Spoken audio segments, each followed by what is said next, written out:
Video on this bought apple juice. So, Lidl do this thing where you spend a certain amount of money and you get free gifts. One of the three gifts this last month was a free drink from this range. So I decided to go for this apple juice from pressed fruit, not from concentrate. Now I've had this before, and I don't normally drink things like this. I make my own cordial. I drink gin, and I drink tonic, and I drink cocktails and coffee. I don't normally drink things like this, so I bought it because I kind of thought, well, what we'll do, not this month, the previous month. I thought, well, I'll use it in a cordial, so I save up any used up oranges and grapes and all those type of things. I pure them down and then strain it, reduce it, make a cordial. It's very nice because in the UK there's a sugar tax thingy, and it's ruined most cordials and they don't taste nice anymore. I don't like the taste of sweeteners, so I just thought, I'll just make my own cordial. So I got it for free, so I kind of thought, what I'll do, well, I'll just put it in the stuff that I used to make the cordial. So I froze it because I wasn't going to use it kind of just straight away. And what I did do, what I noticed was, when I defrosted it to put it into the cordial, the top was just like water, and then all the concentrated apple juice had kind of gone down to the bottom. So something that happened in the freezing process that had made the apple juice flavour and sugars from the apple juice drop down to the bottom. Well, the freezing and defrosting had kind of separated it. So I want to have a go at that again and see if it happens again, or it's just like some kind of fluke. And then we'll kind of see what the water tastes like on top, and if below it is more concentrated. So I really should, I'll taste it. I'll just take a swig out of the bottle.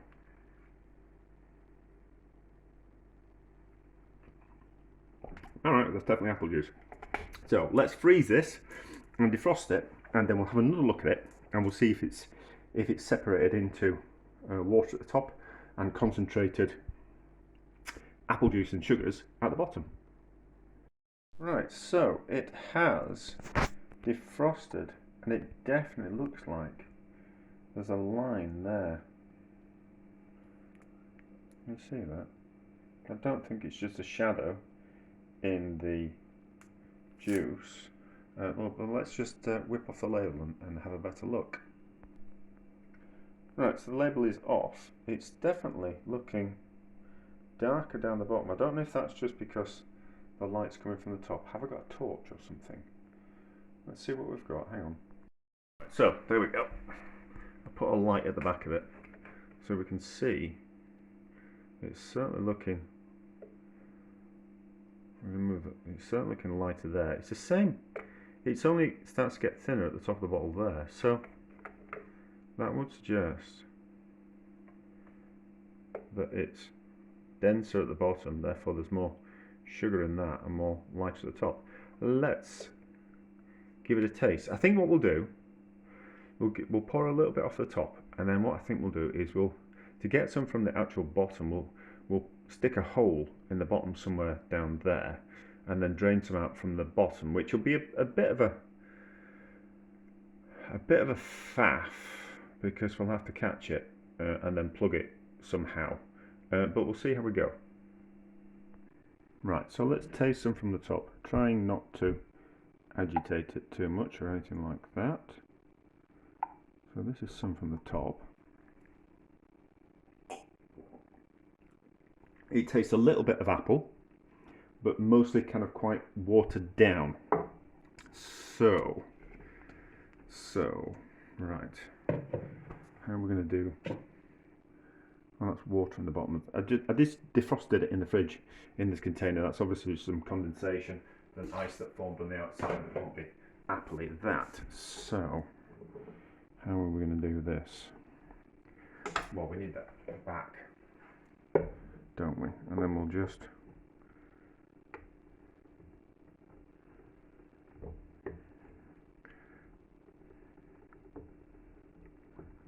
really could do with a pin. Let's see what we've got. Hang on.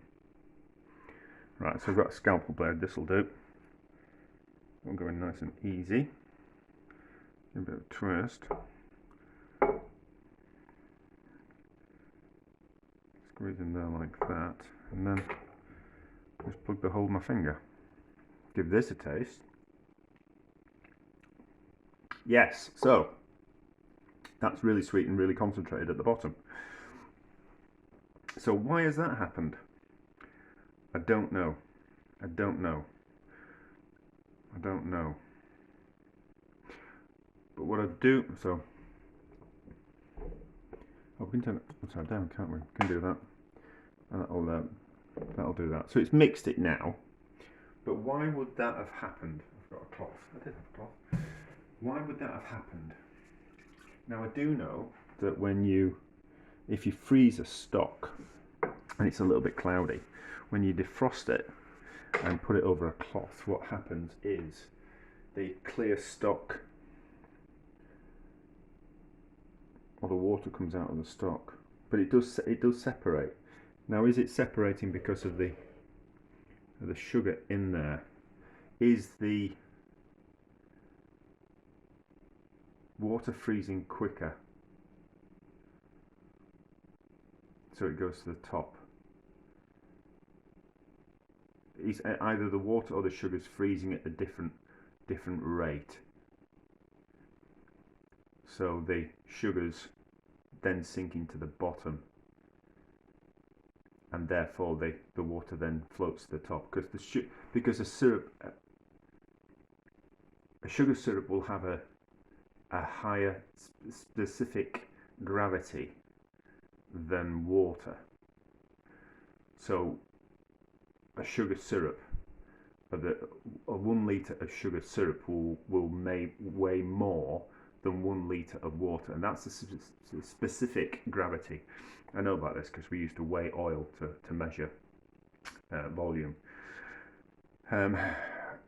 Instead of like having a meter to kind of count when a litre of oil had passed through had been poured into a container, what you can do is you can weigh it instead, and when it gets to a certain weight, then you know that there's a litre of oil, and a different thicknesses of oil, different grades of oil weigh different amounts. Heavier oils weigh more per litre than lighter oils. So, and a sugar syrup will because it's denser, will weigh more than water. And so obviously the sugar is it because the sugar freezes at a different rate than the water, therefore they separate during the freezing and defrosting process. So maybe it's just the defrosting process that does it. It takes longer for the sugar to defrost, therefore the water rises to the top. Would that make sense? And the sugar, because it's heavier, falls to the bottom. Is that kind of how it works? So obviously I'm thinking my way through this. I don't actually know. So, but I'll talk kind of about what makes sense to me. So the water it doesn't all defrost in one. It defrosts from the outside inwards in the same way that it freezes from the outside inwards. So as it defrosts, it's only the outside of the container that defrosts first.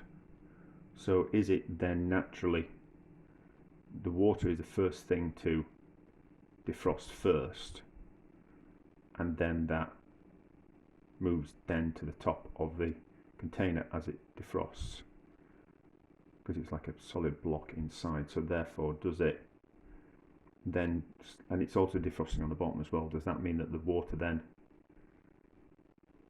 comes out of the apple juice, leaving the sugar in the apple juice, the rest of the apple juice, which then concentrates it, because the water defrosts quicker, therefore comes out, and because the water is lighter than the sugar, it then moves up the side of the container where it's defrosted, settles at the top, and the sugar, because it's heavier, is left in some of the juice, settled down to the bottom. Is that what's happening? I think that's what's happening. I think that's what's happening. Yeah, I think that's what's happening. But anyway,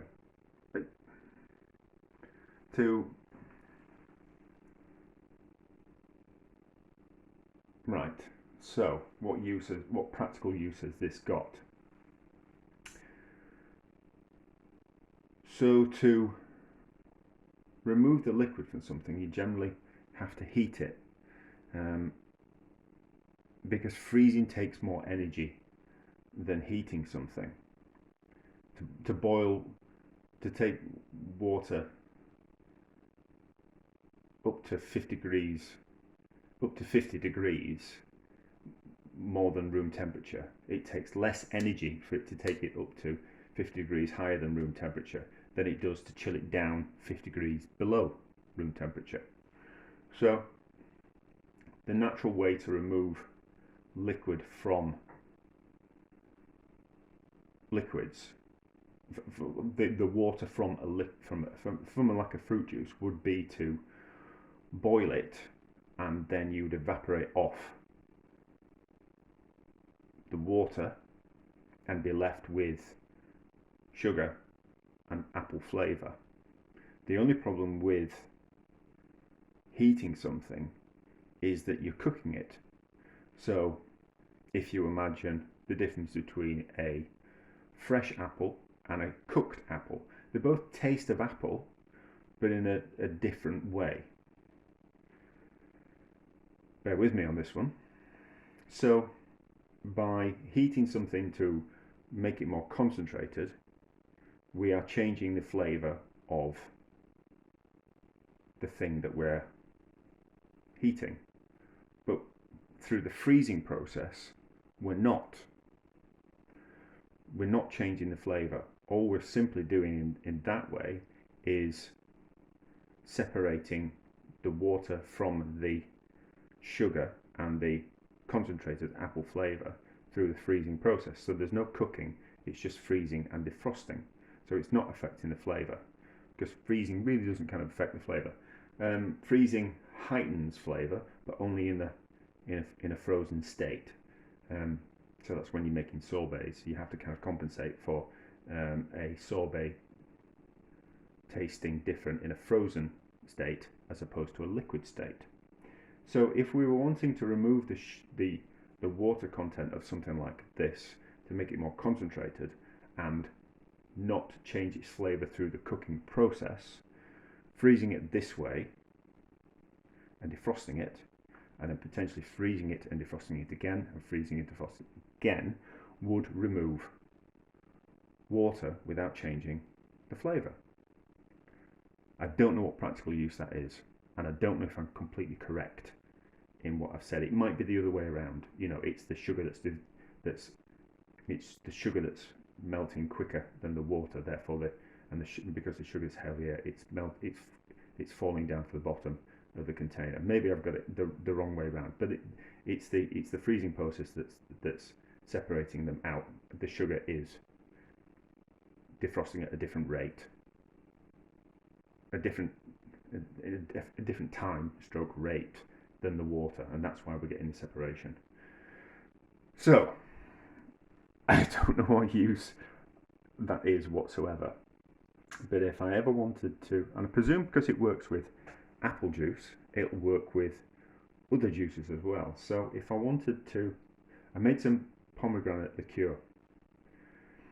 I watched a video, and the guy had used a higher percent alcohol to make this pomegranate liqueur,